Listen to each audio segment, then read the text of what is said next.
ఎంతో మీ అభిమానాన్ని చెప్పుకోవడానికి ఇక్కడికి వచ్చినటువంటి అందరికీ కూడా నమస్కారము. మరి ఎమ్మెల్సీగా మన గ్రామం నుంచి ఒక వ్యక్తి కాదు, అదొక శక్తి. మన మల్లన్న గారిని మనం అభినందించాల్సిన అవసరం ఎంతైనా ఉంది. అడిగితేనే పెట్టేది అమ్మ, అడగకుండా కూడా అర్థం చేసుకొని పెట్టేవాడు అన్న మల్లన్న. ఈ గ్రామానికే కాదు, అందరూ అంటున్నారు ఈ గ్రామమే కాదు, ఈ రాష్ట్రం మీద పూర్తిగా పట్టునటువంటి వ్యక్తి మల్లన్న. అటువంటి మల్లన్నను మనం ఇప్పుడు స్విచ్ చేసిన వెంటనే లైట్ వచ్చినంత ఈజీ కాదు మండల సాధన కానీ మరి ఏదైనా. అవకాశం వచ్చినప్పుడు తప్పకుండా తన దృష్టిలో ఉంటది. కాబట్టి ఆ విధంగా చేస్తాడని నేను అనుకుంటున్నా.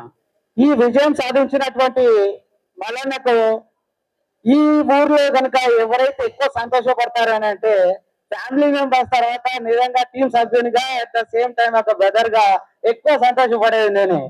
ఎందుకంటే ఒక డ్రమ్మ నీళ్లు కనుక కావాల్సి ఉంటే మల్లన్న విజయానికి దాంట్లో ఒక నీటి బిందు అయినందుకు నేను సంతోషపడుతున్నా. అట్ ద సేమ్ టైం ఇప్పుడే కాదు,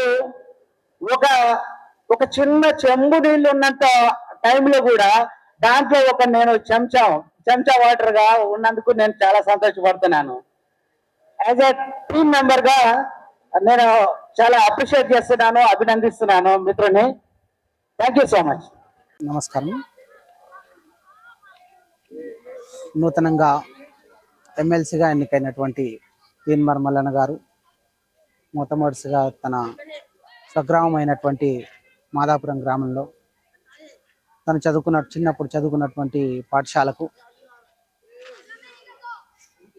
50 లక్షలు అభివృద్ధి గురించి నిధులు కేటాయించడం జరిగింది. అట్ ద సేమ్ టైం తన ఫాదర్ నుంచి కూడా ఒక 5 లక్షల వరకు వ్యక్తిగతంగా ఈ పాఠశాల అభివృద్ధికి కేటాయించడం జరిగింది. ఈరోజు మొట్టమొదటిసారిగా వచ్చినటువంటి ఈ గ్రామానికి వచ్చినటువంటి మల్లన్న పుస్తకాల పంపిణీ పిల్లలకు పంపిణీ చేయడం జరిగింది. ఇదే కాకుండా ఇంకా ఇదొక కేవలం మాదాపురం స్కూలుకు సంబంధించిందే కాదు, తన విజన్ ఏంటంటే మొదటి నుంచి కూడా విద్యా వైద్యం మీద, కాబట్టి విద్యకు ప్రాధాన్యతనిస్తూ మొదటిగా తన స్వగ్రామం నుంచే మొదలు పెట్టడం జరిగింది. విద్యా వైద్యం అనేది ప్రతి పేదవాడికి అందాల్సిన అంశం. ఇది quality education, quality health care access. So Mallanna ఈ రెండు అంశాలపైన కేంద్రీకరించడం జరిగింది. సో ఫస్ట్ తన సొంత గ్రామమైన మాదాపురానికి రావడం జరిగింది. సో వచ్చి తన చదువుకున్న స్కూల్లో పిల్లలకైతే బుక్స్ పంపిణీ చేయడం జరిగింది. అలాగే ఇది చిన్నది మాత్రమే, ఇంకా పెద్ద చేయాల్సిన గురుతర బాధ్యత మా మీద పెట్టడం ఏంటంటే ఒక కార్పస్ ఫండ్ను ఏర్పాటు చేయడం. అంటే ఒక ఫండ్ను ఏర్పాటు చేసి దాని నుండి ఇంకా వేరే స్కిల్స్ని డెవలప్ చేయడం.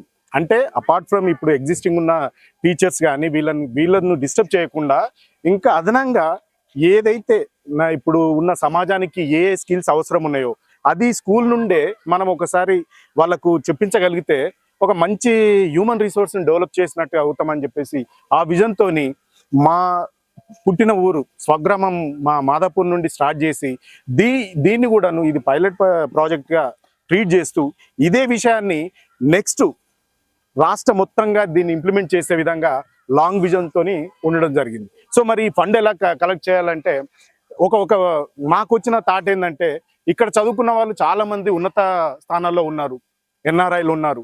సో వాళ్ళ దగ్గర నుండి తన చదువుకున్న ఊరికి ఎంతో కొంత రిటర్న్ బ్యాక్ ఇవ్వాలా, ఎంతో కొంత నా స్కూల్కి నా విలేజ్కి సేవ చేయాలనే ఉద్దేశంతో వాళ్ళందరి సమైక్యంలో అంటే వాళ్ళందరితో కూడా భాగస్వామ్యం చేస్తూ ఒక ఫండ్ను ఏర్పాటు చేసే దిశగా ఈ యొక్క కార్యాచరణ మొదలుపెట్టడం జరిగింది. దానికి విజయన్న సారథి వహిస్తున్నాడు. అది సో ఇది కూడాను అందరు కూడాను ఇదే ఇన్స్పిరేషన్తో అన్ని విలేజెస్లో ఇలాంటి ప్రోగ్రామ్ని ఇనిషియేట్ చేయడం ద్వారా ఏమైనా క్రిటికల్ సమయాల్లో ఈ ఫండ్ను మనం యూజ్ చేసుకోవచ్చు. సో అది మా ముందున్న బాధ్యత.